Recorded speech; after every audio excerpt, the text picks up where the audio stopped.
Kris Paranto. How are you doing, man? Good, my friend. It's good to see you. I wish everybody could have caught the B-roll that we were doing before the show came on. That was it's hilarious. You're still funny as hell, though. Still hilarious. I don't know where it comes from either, because you don't look funny. Well, you kind of look funny, but I you're kind of look funny. Yeah, yeah. but all the facial surgery, it fixes a lot of the You got to ugliness. stop doing. I told you, no more Botox, dude. Knock that crap off. Stop doing the I do think Botox. it's I'm always smiling. That way, I look like I'm pleasing Yes, and a pleasant guy. you're. Well, hey, besides the comedy, um, I want our audience, and these will be on the show notes. I want our audience to know a little bit about your background, not the stuff that is in the police stations around the country, just the regular stuff that you normally tell people about. Kris Paronto, U.S. Army Ranger, 2nd Battalion, 75th Ranger Regiment. Now I could just stop there and just say, that's it. I don't need to say anything more. I mean, Yeah, that's it. most Americans don't know enough about the long history of the Rangers, going all the way back to Rogers Rangers. And those of us that have served in the military, doesn't matter. Most of the people that are in either infantry or in some supporting role for infantry know exactly what Rangers are, especially the modern day Rangers. These guys are Yeah. they're part of the special operations community, etc. Contracted the CIA in 2012. You were involved. It sounds like you had an affair. You were involved in the mess in Benghazi, which is characterized in the movie 13 Hours, which you are a co-author of the book, Yeah. 13 Hours. In that movie, if anybody doesn't know what his call sign was, he's Tonto. Yep. And he's never been in a Tarzan movie or a Lone Ranger movie or anything like You wear that. a loincloth around the house, though. My wife, There you she go. still digs. She still digs it. So he's auditioning. He's the author of 2 books. The first one is The Ranger Way. Not sure what that would be about. And the second one is Patriot's Creed. And and he's an entrepreneur. And this is really where he is today. And we'll talk about that when we get through his life journey. But he has a Battle Line podcast, the 14th Hour Foundation, Battle Line Tactical, and that's a retail company. Tonto Vodka, Yeah, I got a which little vodka. that sounds really fun. And a lot of people are making money off of things like that. And you were the host of the documentary War Heroes, Long right? time ago. Yeah, Newsmax was And the ones that did that years ago. we found out when I did your podcast that we kind of were associated in a weird, disconnected way with Omaha, Nebraska, where I Isn't it? grew up half of my youth, and I was born in Nebraska, and you were born in Colorado, correct? Correct. Correct. Yeah. Yeah. So, in Instincts, what we basically do is we try to talk to our guests about linear or nonlinear life paths from the time when they were young. What influenced you? It could be a person, it could be an event, and then what was that influence? Did it shut you Sure. down? Did it set you back? Did it accelerate you? Did it redirect you? And what we're trying to do is maybe by the time you become an adult, and in your case you join the Army, what was your mindset? And how would your value systems formed based on those influences? And then we'll go on to the rest of your professional career. But that's where I'd like to start with Sure. Sure. little baby Tonto. Little baby. You know, life goes different ways. I'm still 55, and life is still going back and forth. We're still serpentining all the time. I don't think it ever becomes extremely linear where you're just point A to point B. But growing up, I was prepared for that. I was. We were talking a little bit about it with when Rick popped his head in here about my ethnicity. I'm Mexican. My mom is a Garcia. From the Garcia family. And that surrounding that, they were both my grandma, my abuela and abuelo were both immigrants. They came up from Mexico, and I watched them work their tails off. I watched them growing up because we spent a lot of time in Delta, Colorado on the farm visiting them. Every chance we could, all summer sometimes. My parents would drop us off and, hey, we'll come back, pick you up later. 2 months later, it wasn't that long, but it was a few weeks later, they come back and get us. So we spent a lot of time with grandma and grandpa. They were like a mother and father, just as strong as my mother and father, Rita and Jim Paranto, were to me. So watching them and just playing on the farm, but seeing my grandfather Joaquin get up every day and go to work, and which is just plowing the fields, being around the migrant workers, the immigrants, and being around them, and just seeing how they just worked their tails off. That just by osmosis, me even recognizing as a kid or not, I saw it and it resonated with me growing up. So whenever things got hard, I really didn't see them as getting hard. They were just a little obstacle, a little bump, and you worked a little harder to get over it. And my grandmother had the same thing. She would always say, "Did you work hard enough?" And that was in response to me complaining. If I was ever complaining about something I didn't get, like I didn't get a spot on a team, I didn't get the grade I wanted to, I didn't accomplish something that I wanted, it was not somebody else's fault. And that's what I took from it. It was on me. Did you work hard enough? And 9 times out of 10, if she said that, it was my fault. I didn't work hard enough. And you see that as a kid growing up, that sticks with you. And you're like, okay, it's my responsibility. And I think a lot of that was from being Mexican, and my grandparents and my mom especially. We never wanted to use that as an excuse, the skin color, the surname, that we didn't get what we wanted. We got what we wanted because we worked hard. We busted our asses. And if it didn't happen, you know what? That's just, and we are Christian, of course, Mexican, Catholic, and then we became Catholic light later, Episcopal, which is Episcopal. God says this is, and that's what it is. But you go down a path, and sometimes God said, "Hey, that's not it. You need to wiggle a little bit." And there's that nonlinear path that everybody's following, and you have to recognize it. And that was more difficult for me because growing up, the hard work was instilled in me. So it was like, if I work my tail off, I'm going to get what I wanted. Didn't always work that way in real life, but that was also what my grandparents and my parents were teaching me growing up, that sometimes God says, "Hey, you need to deviate a little bit. You can't keep beating your head against that wall like those Marines do. You can't do it, man. Sometimes you got to go around that wall. You got to go under it. You got to go over it." And that took me some time as I got older to realize, hey, God is trying to tell me something here. I'm not supposed to go this way. I'm still supposed to go forward, but I'm not going this way. I got to do an end around. I got to flank them. And that happened later on in life. So, but really the hard work ethic, the never quit ethic that I still write in my books, you guys see that, it's like a mantra I have.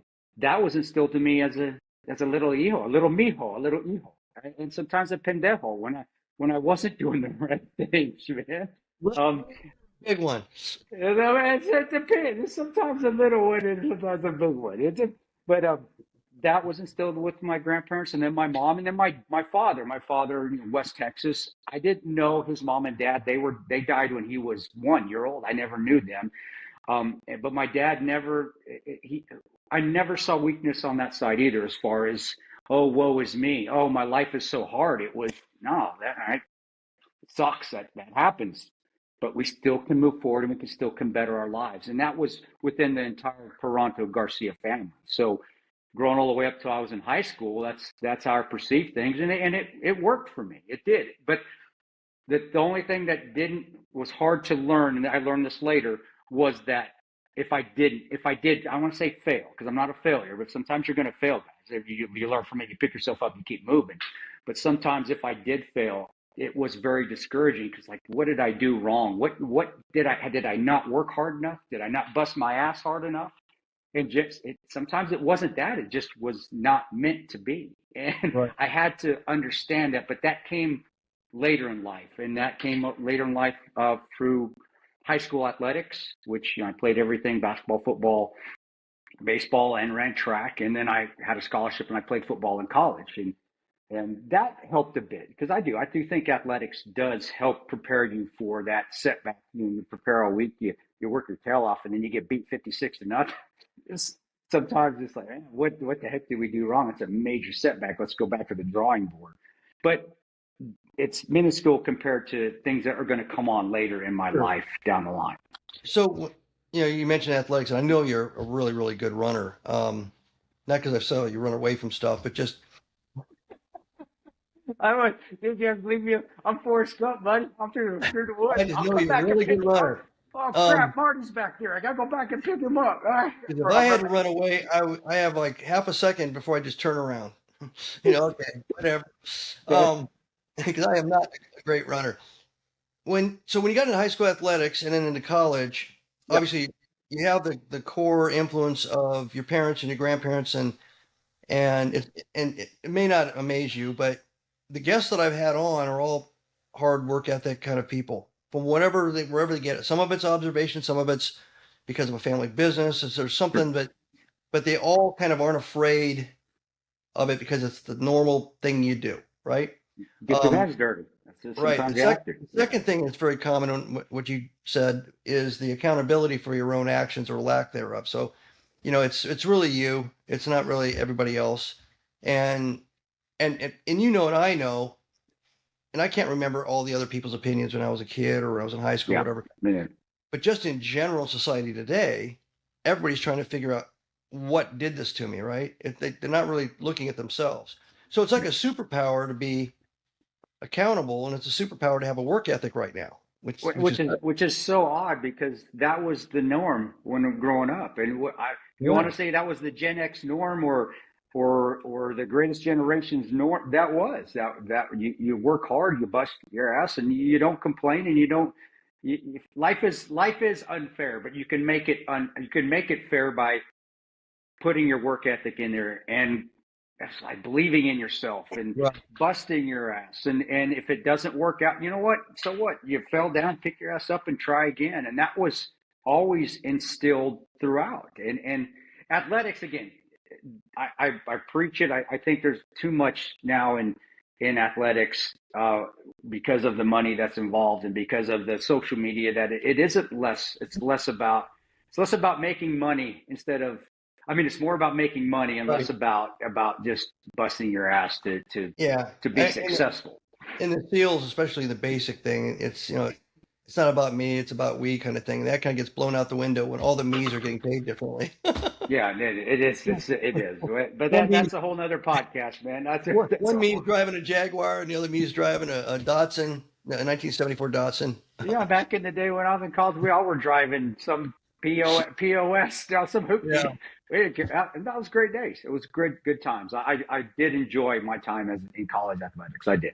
I mean, did you ever? Do you remember, or does anything come to mind where you, any of the coaches, or Sure. more Oh senior, yeah. basically, said something to you directly or to the group in general that just the light bulb came on? Where I knew that hard work was paying. Well, my father was a Division I football coach. I grew up around Okay. Brigham Young University, Oregon State. My dad was one of the linebacker. He was the linebacker coach when they won the national championship. So I grew up around Steve Young and Robbie Bosco and Jim McMahon and the national championship teams, Coach Lavelle Edwards. I knew Coach Edwards, Mike Holmgren, who was the offensive coordinator. And, he became famous being with the Packers and won several Super Bowls and became the general manager of the Seattle Seahawks. Norm Chow, who was the national champion with USC, was the offensive coordinator and quarterback coach over there too. So being around them and just seeing again, all I saw was hard work. That's all I saw. You saw all the Jim McMahon stuff when you got to the Bears, but he wasn't like that when he was at Brigham Young. Or if he was, you never saw it. All you saw was a guy going out there and busting his ass Yeah. every day. And Coach Edwards, that man, you could. That was the ultimate respect. He didn't have to say. He was like the Godfather. I remember just watching him as a kid, and he'd come on the field, arms crossed, and that's old school coaches. That's Paul Bear Bryant. That's back in the day, and he just commanded respect. But he had earned it, and even as a kid, even as a young 11, 10, 10, 11, 12-year old, I understood that in the way. But he wasn't disrespectful because I saw how he treated my father. But I also saw how my father treated him, and you saw that hierarchy.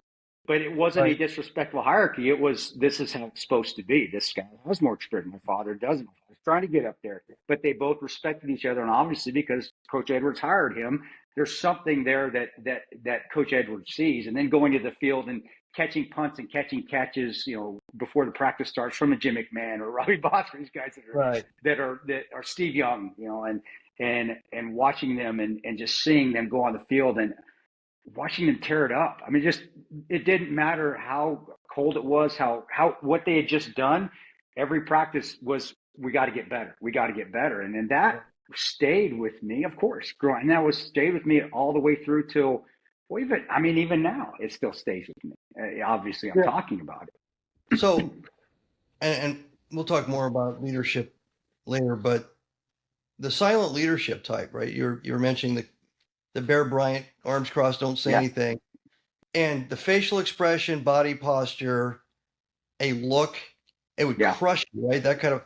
Um, yeah, when I first went into SEAL Team 2, there was a guy named Bob Gallery. He was a chief warrant officer. Had like 6, 7 tours in Vietnam, Navy Cross, been shot up, had fingers missing, and he was running the tactical training department. And when I got in '75, and I get to SEAL Team 2, they're still basically doing Vietnam training. Everything's jungle warfare. And yeah, yeah. the new guy intermediary course was 4 months long, and you basically went into the woods on an army base, and for 4 months you ran around, chasing imaginary VC or being chased by imaginary VC. And the Vietnam guys are all, I mean, everybody was a Vietnam guy except for like 16 of us out of 105 or something SEALs. So they were even using all the Vietnamese language, so we knew what Lai Day and we knew all these words as if we'd been in country or something, because that's the way they talk to us. They'd say, okay, everybody, DD Mao to the chow hall. Like, DD Mao, what the hell is DD Mao? It means haul ass. But the thing about him, because I ended up working for him in that same department like 2 years later. So I was close to him. And I was trying to figure him out because he had that weird kind of presence. He was completely bald, and he was probably 35 years old. He was not an Adonis physically. He did not look like, a Marvel comic book hero. Sure. If you looked at him, you'd probably think he was an accountant or something with finance or something. And he would, so they had us do this jump in full equipment to start this 4 months night jump that none of us had ever carried a third line, because we were infantry going into SEALs. We were, and we didn't carry a third line in basic training. We carried, if you sucked, you got the 70s, the PRC 77. Other than that, you were slick and complaining about it. So they told us, take everything you think you need for 3-4 days reconnaissance and everything, and you're going to jump in, and we're going to start sending you your targets to recon for the whole 4 days. Well, 3 days. It turned out to be 4 days. And so, we've got everything. We've got big, heavy World War II inflatable rubber ladies. Remember those big sleeping things that look like a swim mat, a pool toy or something. Those big ass insulate pads that we would cut down to about this size. So I remember. Yeah. The World War II issue, super high density poncho that you couldn't shoot through. So we had all this stuff. Right? It would flake off eventually. If it was too much in storage, it would start. Right. All collectively sitting there in this room, going, "What do you think we should take? What do you think we should take? What do you think we should take?" And they're not giving us any advice. They're not answering any questions. So we took everything. We took almost everything we could possibly jam into a large Alice pack, every pocket, everything. And then we waddled onto the plane, and jumped into the woods. And for 3 days, we're humping this stuff around, and we didn't know anything about putting our stuff away. So, if you needed something, it was at the bottom of your Alice pack. And you're going like this. And all of us are doing this, right? And we don't know that we're doing anything wrong. Because if anybody had been on a camping trip, it probably didn't involve, all the principles of load-bearing equipment knowledge. And so then they keep us out for an extra day. We don't know about the water, not to drink the water. We don't know that the little pouch on the side of our canteen covers has iodine tablets in it. Little iodine Yeah, so we don't use them. So we all have, the runs on day 2. So we're walking around, crapping ourselves, exhausted, going up and down these ridges, and they exhaust us by making us go all over the place to these different targets. So then they keep us out for a 4th day because, the extraction's been canceled or something's happened. It's canceled. It's delayed. It's delayed. Just suck X. It's a suck X, man. Yeah. Yeah. Shut down the low-flying 4x. And then they give us another target, and the target is actually the SEAL camp. But at that point, it was just like 4 or 5 double wides and a fire pit. So we stop at the grid coordinate. We're all out there, and we are just miserable. It's worse than anything we had in buds. Our backs ache, our knees ache. We've been doing the turtle, bent over walk for 2 days. We stink to high heaven. And we don't even want to drink our water anymore because we know what's going to happen, 20 minutes later. And our officer calls in, and there's like 5 guys standing around this fire pit, you know, guys that are all shot up, all war heroes. And one of them is this guy, Bob Gallagher. And he walks down to us, and he's got his coffee cup. He walks down to us, and we're all huddled in a little perimeter, like little kids. And he looks at our officer, and he goes, no kidding, he goes, have everybody go up, have everybody take their stuff off, have everybody leave their weapons. We'll take care of the weapons. Go to the largest trailer at the end of the camp. Eat breakfast. It's 8 o'clock. At 9:30, we start your first class. Intro to load-bearing equipment. Turns around, he walks away. We didn't know it was called load-bearing equipment, but that's how he taught. And he was so soft-spoken. You're like, and we had young ears, right? We're all like, what's he saying? And once we started to get to know the guy, we were both intimidated and awe of him. It was all kind of wrapped up into one. And when I worked with him, it was the same way. I thought it was an act. I thought he was like doing a Clint Eastwood thing, for the people in the training process. And we're in an office, and he's like, okay, this is what we're gonna do. Like, we're all trying to find it. He was the most unassuming guy, piercing eyes. His nickname was the Eagle because his eyes were a little bit closer together, and he would just look and lock on you. And you could tell just by the intensity of the way the eyes looked whether you were in trouble or he was about to tell you to do something. And you knew it, like you knew every little twitch on that guy's body, and you knew exactly how to interpret what it meant. And us young guys used to say, "Well, I want to be like him. I want people to respect me, and I want to be that quiet guy, and I want to be, Well, don't we? I mean, we all when we run into that. Lieutenant Colonel McChrystal was the same way with us when I was at the 75th. I was at E4. I was just a piddly E4, untabbed E4, which is basically a private. I'm a specialist private because I don't have my tab yet. But when that guy came around, or Sergeant Major Hugh Roberts, the same way, quiet. But you knew they were coming, and they didn't have to say anything. They just had to give you a look, and that was it. And you knew what to do. And I always wanted to be like that too, but I was too fucking loud. It never happened. Never happened. But yeah, those leaders, growing up around those leaders, it did definitely make me a better person. Whether it's a better leader or not, I don't know, but at least a better person. And it did help me down the line when things got, yeah. went south on some of the places that it maybe shouldn't have. So, yeah, but Yeah. I get it. I get that. I mean, I tried a couple different styles, try to figure out, but ultimately, and this is something everybody wants in a leader when things are going sideways. I found that I was really, really calm when things were going bad. And that by itself was something everybody was reading because I wasn't aware of what, they're looking at me. And if I'm really calm, and then if somebody said, well, blah, blah, blah, blah, blah, what are you going to do? And if I just kind of gave a little half smile and said, okay, so why don't we try this?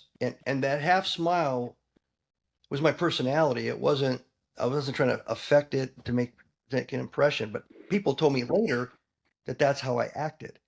I was a different person when everything was just normal, but when everything started getting really bad or crazy, I, I kind I, of I kind of got calmer and I had a little smile on my face, which made everybody think I had it under control, whether I did or I not. or did or not. Well, you got to stay calm. That's the biggest thing. I think a lot of us have that as we grow. I know I would have acted a heck of a lot different in 2012 than I would have in 2000, in 1995.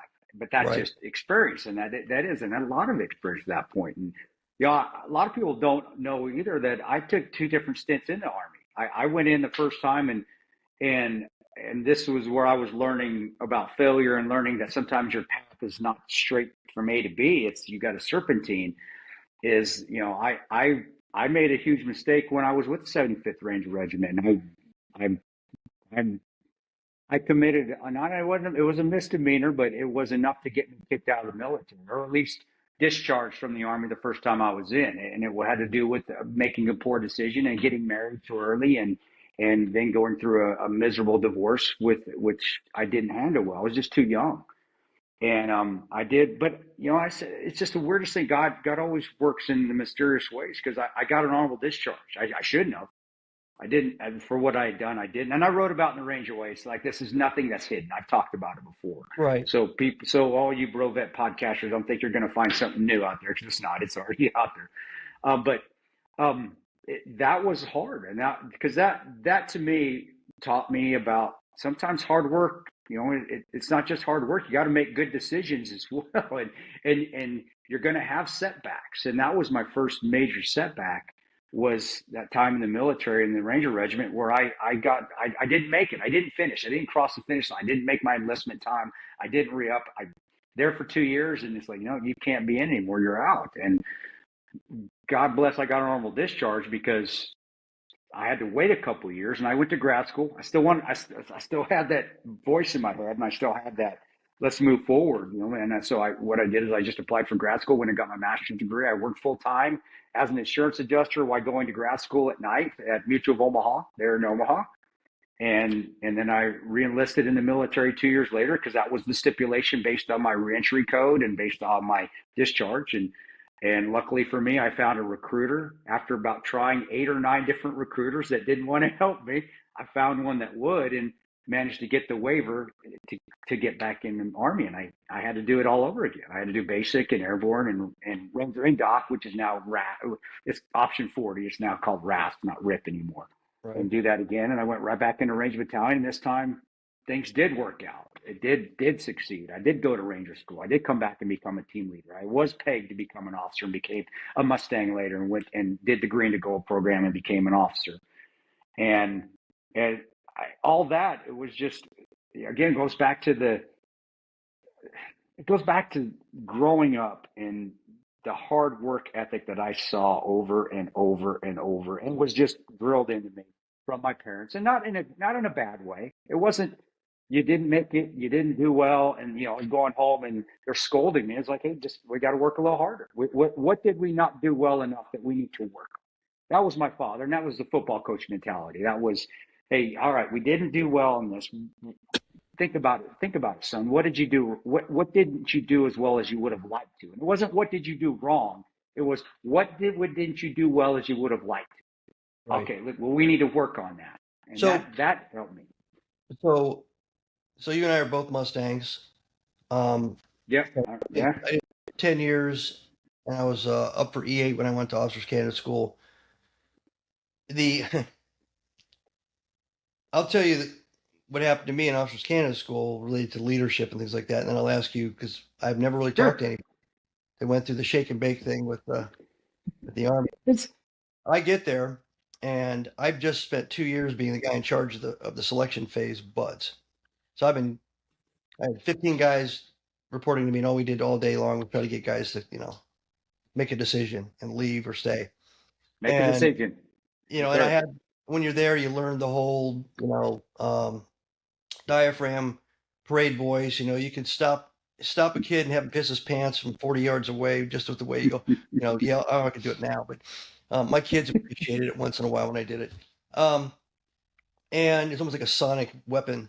And then I show up at OCS, and they're freaking out. They've got a Navy chief, SEAL, and at that time, OCS, the harassment and everything in the beginning, and the general admin and management for the lower class, which was the first 2 months, was the upperclassmen, and they were all engineering students. So it was like being in a fraternity of kind of nerdy guys good at math, and they're the ones in charge of administering punishment. You're like, what? So I ended up being the regimental commander, so I became the guy in charge of all 600 of them my second 2 months.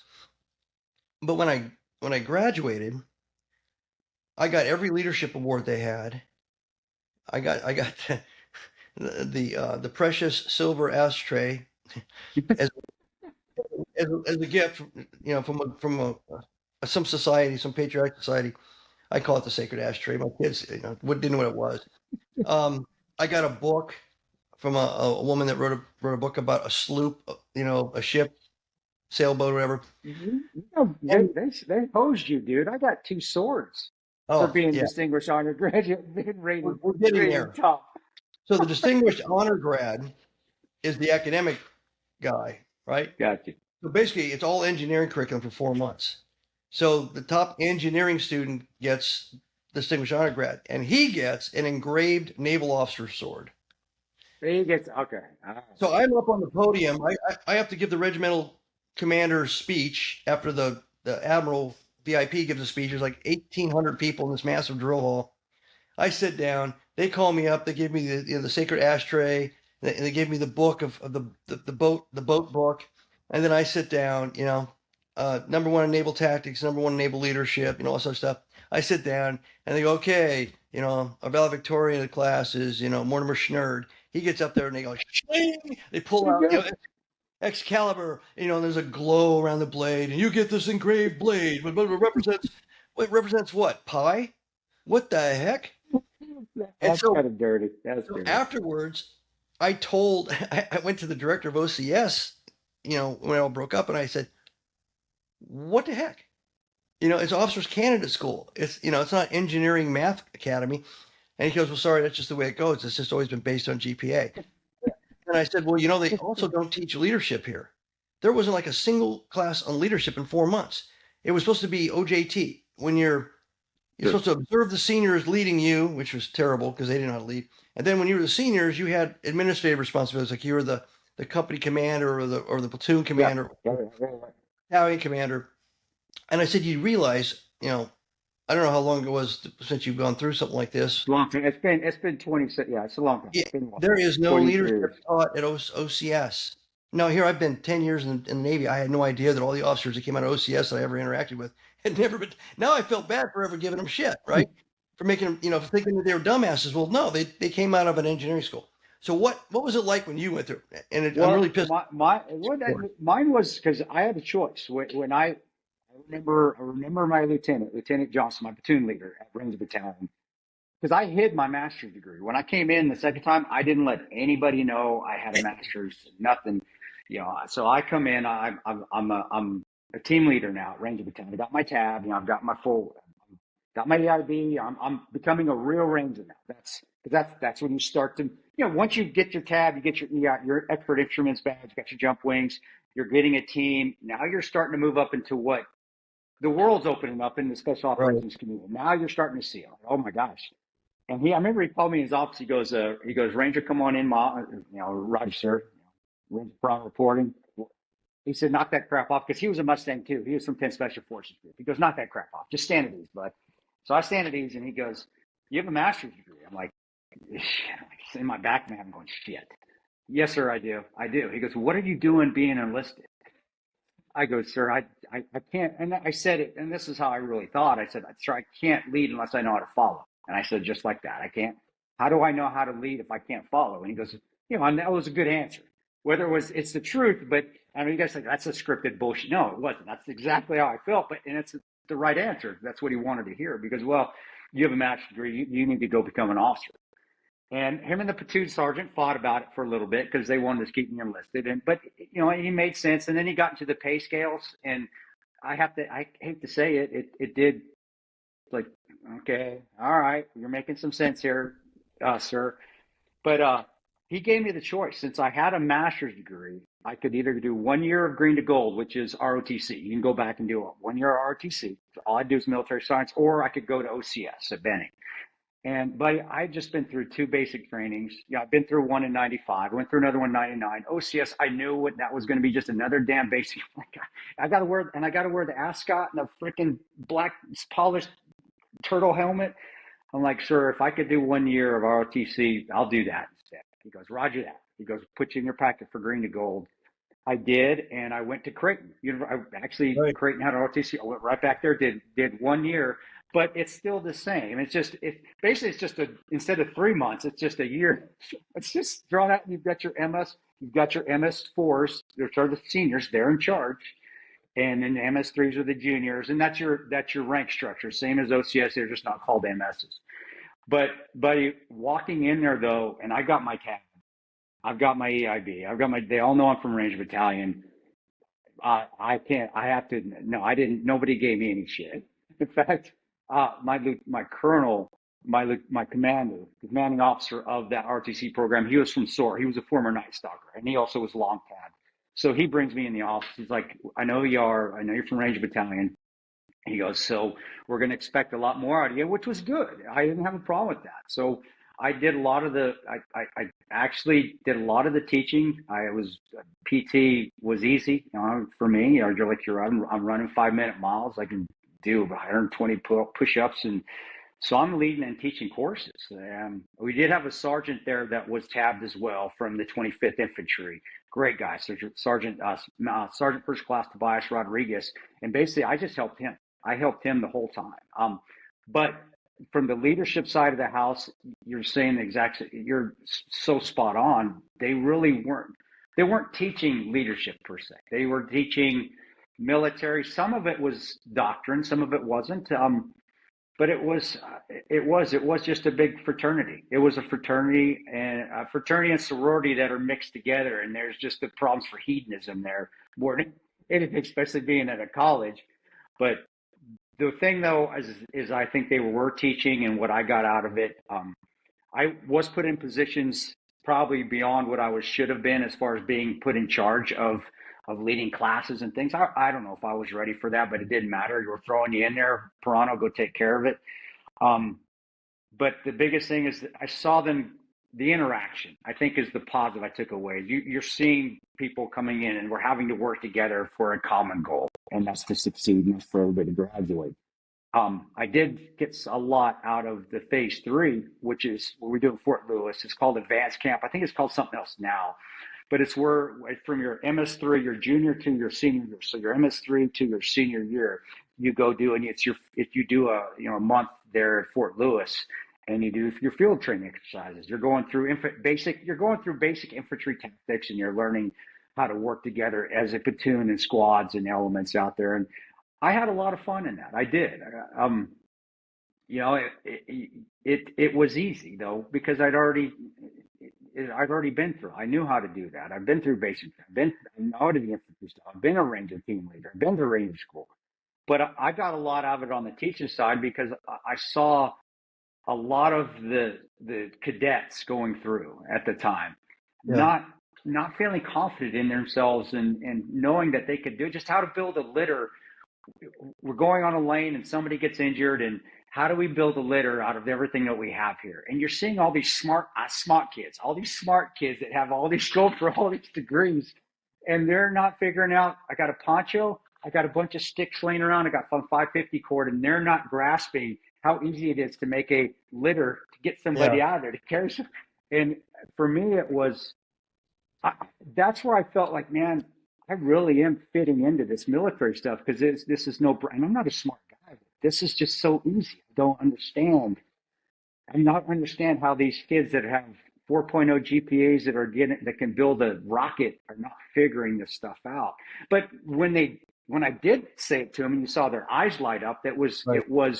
it was awesome because they didn't take whatever I said to them and whatever advice I gave them or recommendation I gave them. They didn't take it as an offense. They wanted to learn, and I did see that. I saw that the willingness to learn for the majority of them. You have your assholes.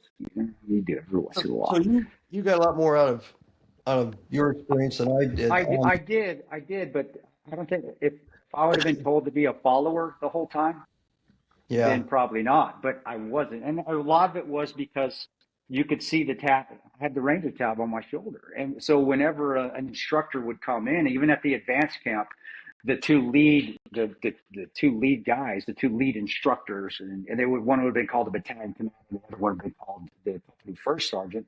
First Sergeant Matty, he was a second Ranger battalion, then he was an RI. The other one, I can't remember his name, the colonel that was there, he had jumped into Grenada. He had an old Grenada scroll on this arm. So they're looking at me and they're like, "You from Ranger Battalion?" "Yes, sir. I'm from Second Ranger." "Got your tab?" "Yep."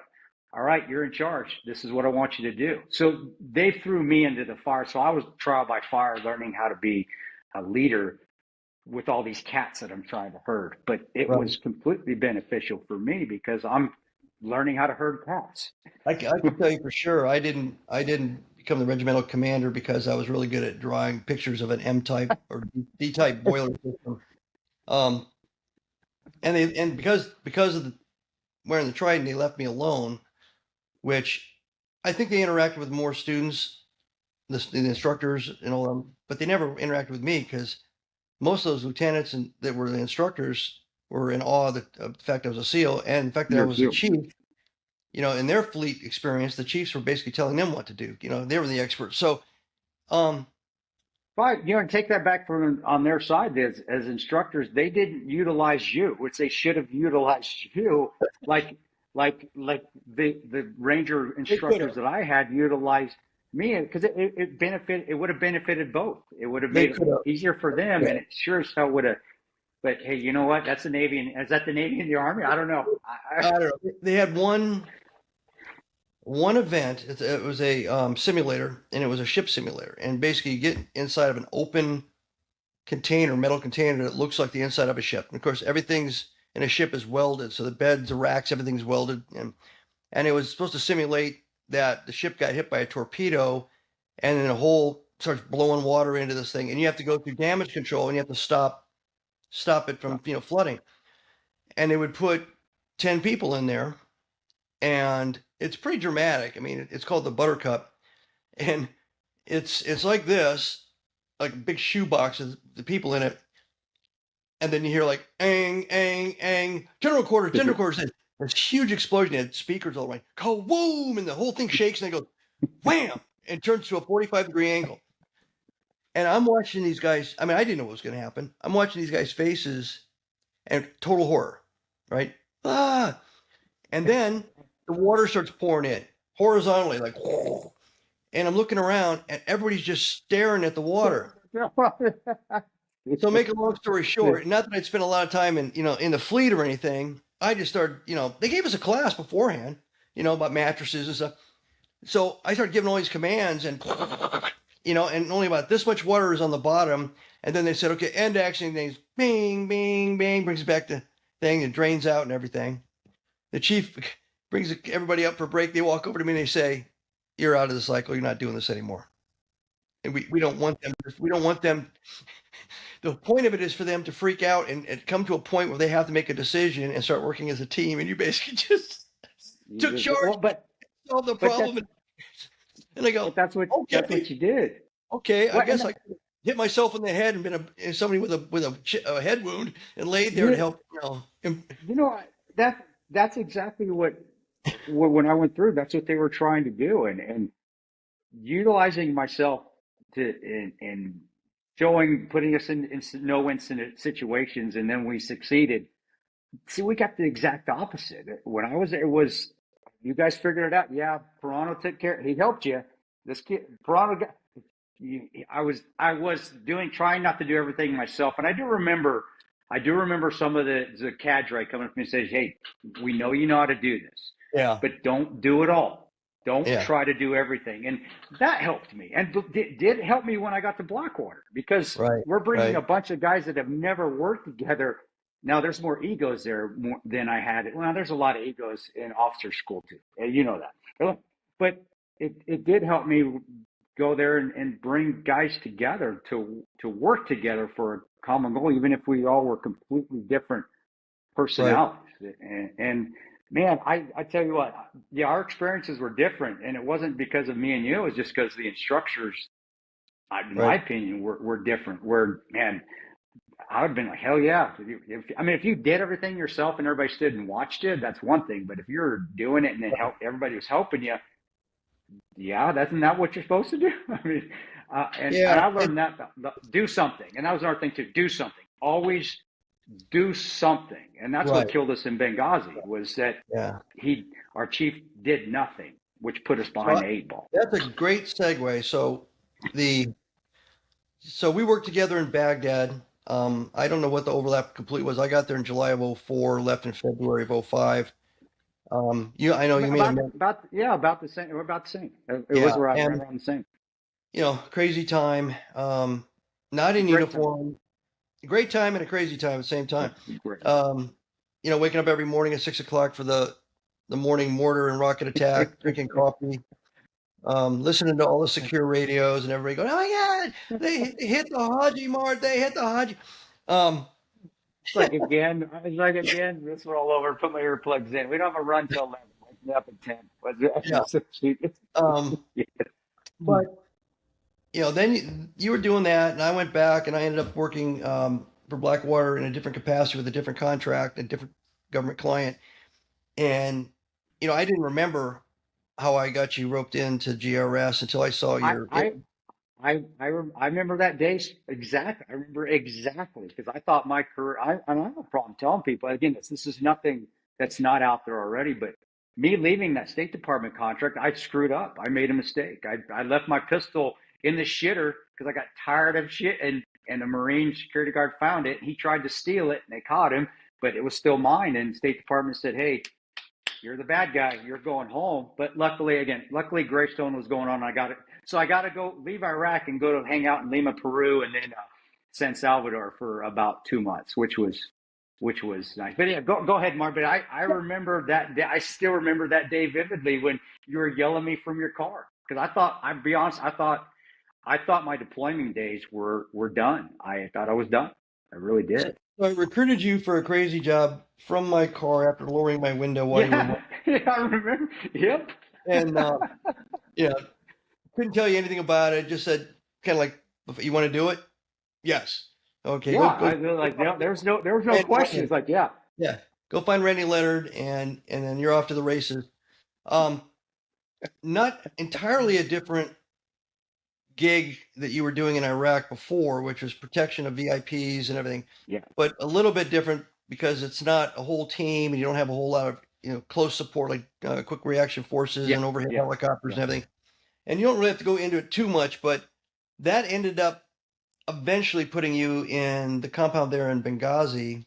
yeah, And for those yeah, that have seen the movie 13 Hours, you know how that all turned out. But we've talked about all these influences in your life and everything, and I have kind of a seminal moment for me, and it's combat related, where all that stuff from my dad, from everybody, every influence, every event in my life, every training, every speech I ever heard, all of a sudden it's like showtime, right? yeah. So tell me how all that ended up hitting your head when you realize, oh crap, this is Well, showtime. probably about the showtime from the initial, where it was just hey, 9:30. You see the gun, you see the bullets coming, you're seeing the tracers. You're starting to understand that is just not sporadic gunfire because yeah, you're over there, and by that time I'd been going overseas for 10 years, so I'd gotten pretty acclimated to just gunfire and explosions, and it happened. It just happened. So, but realizing when you're walking out and then you're starting to hear that it is coordinated and you're seeing the panic in the CIA case officer's eyes, but you're seeing at that point the ability of people to stay calm under pressure. And we had a great team. I think, if you've seen panic is like throwing gas on a fire. It just Yeah. leads to more panic.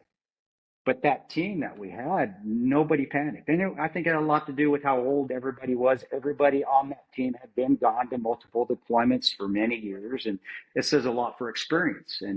And I'm just watching guys stay calm, and I'm staying calm. Like you said, things quiet down when it gets more chaotic. I'm the same way. It's like things, not the blinders come on. It's not that. The blinders come off. It's not like I get tunnel vision, but the blinders come off and things just start going slower. Right, And exactly. it is. It's just, and it's just. I'm watching, and I'm able to. And the wonderful thing about that is you can admire that chaos, and I'm admiring the craziness from all the cats running everywhere. I'm admiring the tracers seeing them up in the air. I'm admiring my team doing their responsibilities because with all of our SOPs, we're following them to the letter. That we need to, and I'm able to admire. I'm doing my thing. Though I got to that point because of the lot of years at Blackwater where I did the wrong thing, where things did get chaotic and I let them get out of control. One in particular was the first time I got there. When I flew in to Baghdad, I was nervous as I was nervous as shit. Oh my gosh, what is a contractor? I've been in a 3-week vetting course at Blackwater, and here I am flying in on this cost that we're landing. And I remember I was supposed to get picked up picked up in the parking area. I remember, and I couldn't stop shaking. I could. Remember I had some guy gave me an M4. I can't remember who he picked. They picked me up in a little, with those little, or little Hilux trucks. It was a purple one Yeah. from the team house. He picks me up It's just some guy. I don't remember who it was. And he hands me a magazine. He hands me the M4, and I remember I'm doing this, and I dropped it once, and he turned and looked at me, and he goes, "Are you sure you're from Ranger Battalion?" I was like, "Oh my God!" And that's where I really started. You know, it wasn't training anymore. Starting, okay, Yeah. this is different. This is, and I learned what my elders would used to tell me: take a breath. Hey, dude, take a breath. And I did. I remember I heard that in my voice from every team leader, every commander that I'd had that'd been through some shit, the Somali guys, because I got ripped through a lot of the black. Strucker was one of them. Jeff Strucker was one of my RIP techs when I went through RIP. I remember those guys saying, just take a breath. And I did. Then you heard that second sentence. Pick up your fucking gun. Pick up your, you know, and I remember I put it in, I got ready, and it did. I just calm down. And I was just telling them, calm down. And that led to more where things would get harder, whether it was a grenade in a car, whether it was, hey, there's sniper fire in the distance, a crack above your head, and take a breath. That resonated with me throughout the rest of my career. So when 9/11 2012 happened, gun, I got this. I got it. I know what I'm doing. I know what the drill. I've been GRS for a long time now. I know what the gunfire is. I got a great team. And it really did. Everything it reminded me of Mozart. It reminded me of hearing Mozart or Beethoven Right. and just watching the notes, and it's just flowing. It's beautiful. And, you know, and that was all from first the hard work ethic. You know, don't blame anybody else for your mistakes. Never. You work your ass off. You're going to fall down, pick yourself back up, take a breath, relax, get control of the moment. You can do this. And it just, everything just fell into place at that point in time. I think if 9/11 2012 would have happened early in my career, like when we first started, it would have, for me, it probably would have turned out a hell of a lot different. But it happened later in my career when everything kept going wrong as far as no help coming. You know, we're on this man. They're continually coming after us, and we got to continue to fight off. When is this going to end? But I never had that sinking feeling of hopelessness ever. And Yeah. that was a testament of you don't feel hopeless. Don't blame anybody but yourself. Did you work hard enough, Eho? This ain't nobody else's fault. Keep working your ass off. Keep thinking. If they jump over this wall, what are you going to do? What if you run out of ammunition? Well, I got a knife. You start preparing yourself for that what if moment, that war game moment. Right. And hey, I'm going to win. But I don't know when it's going to end. And that is one difference that I've talked to some guys that did kind of give up hope. I didn't ever tell them, but where I got the feeling where they were going through combat and they gave up hope, it was, when is this going to end? And I never thought that. I never thought it ends when it ends. And the rest of the team thought that as well. And that was from leadership. That was Ranger School. That was we're going to walk we're going to walk till we're done walking. All right, let's just throw the rope. I heard just keep walking. Jocko Willowlink. It was all about being humble and accountability and all that. And somebody asked him about what about just before you step off, essentially. And he says, well, you got to feel a little cocky. There's And always confidence. Yeah. Not cocky in a stupid way, but cocky in, I have this, the team has this, we'll figure out whatever happens and we'll deal with it. And, you know, it's a calm, cool confidence, but there's a little bit with a regular human being, it's definitely, cockiness. If you think you can stand and hold an Alamo scenario like you did with your team and just go, somebody's going to show up, people know this is happening. I don't see the cavalry yet, but they're going to show up. Meanwhile, we got this. We got this. And the movie did a great job showing that. And the guy, Pablo, who played me, Pablo and I are still very good friends. Pablo's awesome. His personality outside of the movie is pretty similar to mine. He's just a lot bigger. I'm the little Wes Welker. He's freaking the huge Too Tall Jones, if you're doing football analogies there. But that personality I had, as you can tell, I am cocky. If you watch that in the movie, you're gonna that's some bitch's ass. Yeah, he's cocky, but that way. But that is me. That's also the team room kind of banter anyway. I mean, it wouldn't matter if there was people shooting at you or not. Everybody's just kind of cutting on each other. You know, you Well, do that's what one gets thing. you through it. Yeah, you do one thing, and six guys, you know, find something funny about what you just did, and the only But pressure you're under is coming up with a retort. it's just got to be quick on your feet. But people misconstrue that for cockiness. To me, that's just being confident. I'm confident, Yeah, but I'm finding also ways to, and I think every guy that yourself included, we all find ways to get through some of the trauma that's going on. And laughter truly is the best medicine. Laughter is how you absolutely, do it. But that's learned absolutely. through training too. That is through every piece of training scenario. Hey, who wants a spoon with the biggest? You're freezing at Ranger School. I want the biggest guy. I want my biggest. And I picked the biggest Ranger guy to be my spoon mate when it was freezing out in mountain phase. I don't care if it was 6'3". Get up right on next to me, man. Let's come on, snuggle up. It's Nuts butt. one of the biggest, I guess, misnomers I've seen because of movies and Marvel comic booking of special ops and everything. People say, well, you know, your SEALs talk about their missions and they're really good missions and all these great missions and successful missions, and I go, you get a bunch of SEALs around a table with a beer, and all of them will be laughing till they're crying for Yep. hours and hours because they'll never run out of stories, and every story is about screwing up. There, Screwing up. I have never heard a single person in special ops ever sit down and go, remember that time we jumped in and winds were perfect, and they said they were 5 knots and they weren't 25 knots, and we landed and nobody got hurt. Remember that time? Never, ever, Never. ever. Yeah. Because if it doesn't have the thing that went wrong, it doesn't feel even like it was real. It was like that was the anomaly, right? That was the Yeah. odd thing. But that's what got all of us through it. Rowan being a SEAL, Jack being from SEAL Team 5, I believe it was either 8 or 5. I think Jack was SEAL Team 5, and then having the Marines that were there, and Boone was a state platoon guy. And those dudes are pretty badass dudes too. And then myself, even my little young Ranger self, we all had been deploying not just our time with the military, but had been contractors for between 5 to 10 years, and all of us had gone to these places. So every one of us had that. We got this. All right, we got this. Hey, Yeah, and then making fun of each other throughout the whole night, which I loved. The movie got because we were that there with this. We helped write the script. We're like, hey, no, this is what yeah. he said. No, Chuck Hogan, and Chuck's a great script writer. If you don't know who Chuck Hogan is, get in the movie. He wrote Prince of Thieves. He's Benicio del Toro. Nah, who's the Benicio del Toro? One of the great movie makers out there. I get the two Benicio guys, the Sicario guy and the director guy, but Chuck would he's like, what did you say? I'm like, well, I said this, and a civilian's like, what? No, Yeah, Chuck, this is what. Yeah, and that's what was awesome about it. They got all that stuff in there. that's great. So I think the sum total of your journey brought you to where you needed to be and made you the person you needed to be in that moment.